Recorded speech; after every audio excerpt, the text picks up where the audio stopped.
What do you do when your son's darkest secrets are finally exposed and you're sitting next to him in the theater?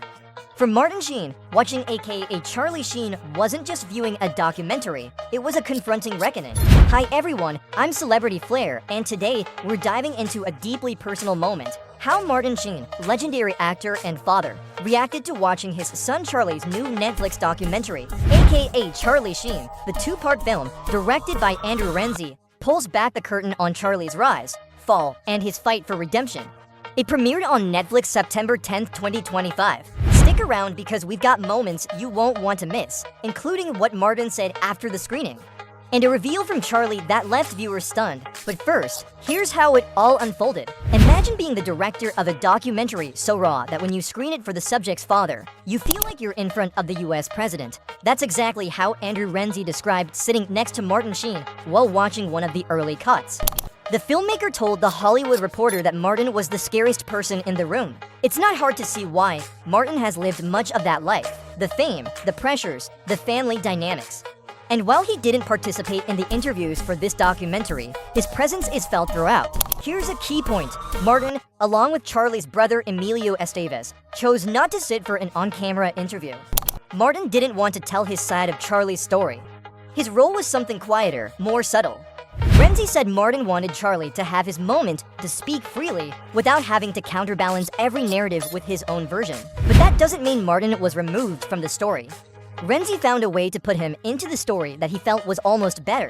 The documentary nods to Martin's role, not through interviews, but through context, presence, and the unfolding impact of Charlie's choices. But that's not the most surprising part. Coming up, we'll reveal what Martin reportedly said after seeing Charlie still wrestle with public perceptions, and how that brief moment of vulnerability changed everything for the Sheen family dynamic. Meanwhile, Charlie used the documentary to open up on things he's never discussed publicly before, from his early career in Malibu, to the breakdowns, to his addiction, to even subjects many may consider taboo.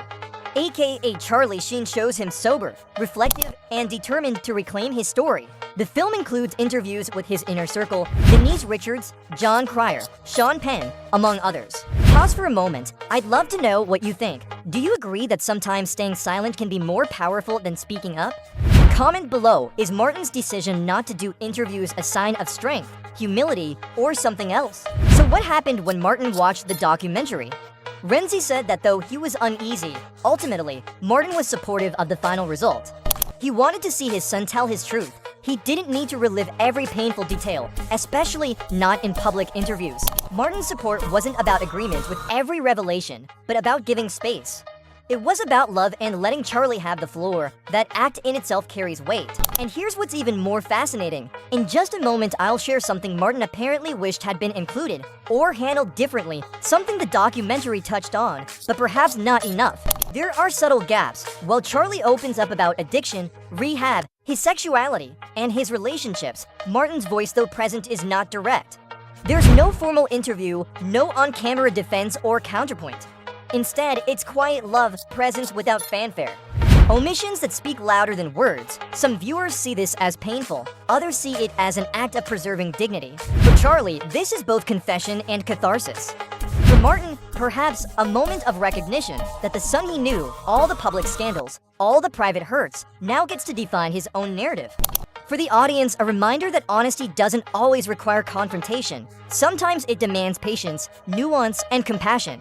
So this is where AKA Charlie Sheen leaves us, with raw truths, fractured relationships, and a father who chose dignity over drama. Martin Sheen didn't need to take the mic. He simply let Charlie speak, and in doing so, gave him everything his story needed. If you found this exploration meaningful, please hit the like button, subscribe if you're new here, and share your thoughts below. Did Martin's silence strengthen Charlie's story, or leave you wanting more? I'll be reading. Thanks for watching. Until next time, keep looking for the stories behind the story.